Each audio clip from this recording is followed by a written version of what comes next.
खूब शीघ्र नियुक्ति पाइबे 5000 डाक्तर यह सहित 3000 पारामेडिकल स्टाफ नियुक्ति पाइबे एने विज्ञापन प्रकाश करेंगे राज्य सरकार। आज गृह में कहते स्वास्थ्य मंत्री मुकेश महालिंग 2014 पर जिते सबू 100 बेड विशिष्ट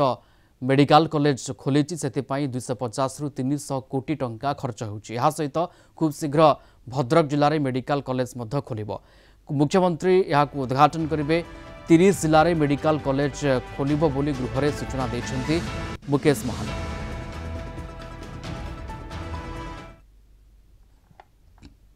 बहुत जल्दी आम मेडिकल कॉलेज रो शुभारंभ करूँ एवं जो 300 बेडेड हॉस्पिटल अच्छी ताकू माननीय मुख्यमंत्री मत एश्योर कर निजे जीवे भद्रक ताकू ओपनिंग करने रेगुलर असिस्टेंट प्रोफेसर नियुक्ति करने ओपीएससी तरफ चयन प्रक्रिया आरंभ हो सारी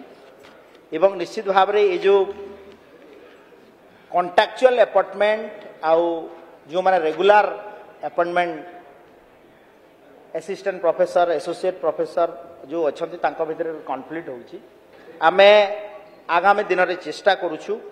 जे ये जो रेगुलर अपॉइंटमेंट प्रोसेस को एडॉप्ट करिवु